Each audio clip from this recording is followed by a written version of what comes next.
Kanchenjunga express train দুর্ঘটনায় প্রাণ হারালেন পূর্ব বর্ধমানের গোসকারার ইটচাঁদার বাসিন্দা বিউটি বেগম শেখ। জলপাইগুড়ি জেলা হাসপাতালে স্ত্রী মৃতদেহ শনাক্ত করেছেন বিউটি বেগমের স্বামী হাসমত শেখ। ঘটনায় শোকের ছায়া নেমে এসেছে পরিবারে।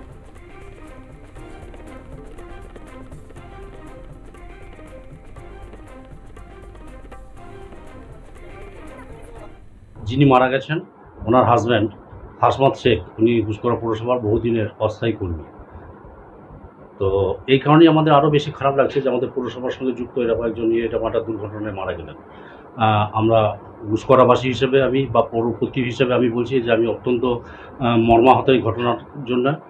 আমরা এইটুকু বলছি যে আমরা পৌরসভাগতভাবে তাদের পরিবারকে সমবেদনা জানাচ্ছি এবং তাদের পাশে থাকার আশ্বাস। এটা চিরাচরিত ঘটনা হয়ে গেছে ভারতবর্ষে, যে আমি বাড়ি থেকে বেরোনোর পর আমি আর বাড়িতে ফিরবো কি না এটা আমি নিজেও জানি না, আমার পরিবারের লোকজনও জানে না।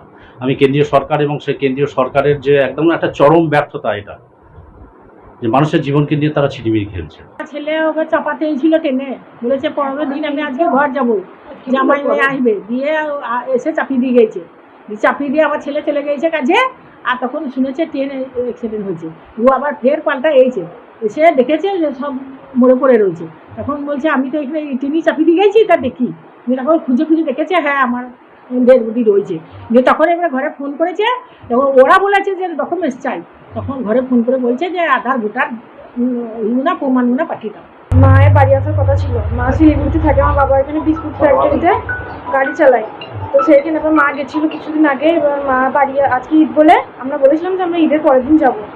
সেই জন্য মা বলেছিল যে তাহলে আমি ঈদের দিন যাবো। আমাকে বলেছিল যে বিকেলের দিকে যাবো। হঠাৎ করে সকালে ফোন করছি 8টার দিকে, বলছি খুব বৃষ্টি হচ্ছে, তো এবার ট্রেনে উঠবো। এই সকালের দিকে আমাকে বললো ট্রেনে উঠবো। আমি বেশ ঠিক আছে বললো তাহলে রাখ। ওই ফোনটা রেখে দিল। তারপরে 12টা এরকম দিক করে হঠাৎ ফোন আসছে, আমার বরের ফোনে ফোন আসছে। মানে আমার ফোনে আমার বাবা আমাকে পায়নি, দিয়ে আমার বাবা আমার বরের ফোনে ফোন করেছে।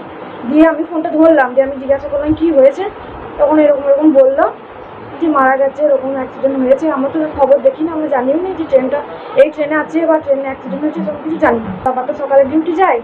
ওই যারা আমাদের ওখানে গাড়ি আছে, একটা গাড়ি নিয়ে গিয়েছিলো, আমাদের বাড়ির গাড়ি। সেই গাড়ি করে একজন কাকে বলেছিল, সে এসে ট্রেনে তুলে দিয়ে গিয়েছিল। সকালে ট্রেনে তুলে দিয়ে গিয়েছিলো। তুলে দিয়ে যখন নেমেছে তখনই আমি ফোনটা করেছিলাম। দিয়ে আমাকে বললো এরকম আমাকে তুলে দিয়ে গেল, আমি এবার ট্রেনে উঠবো বা এরকম যাই বললো যে আমি লাস্টের বগিতে উঠবো, যাই আমার মনে পড়ছে না। এরকম বললো যে লাস্টের বগিতে উঠেছি বা উঠবো, এরকম কিছু একটা বললো।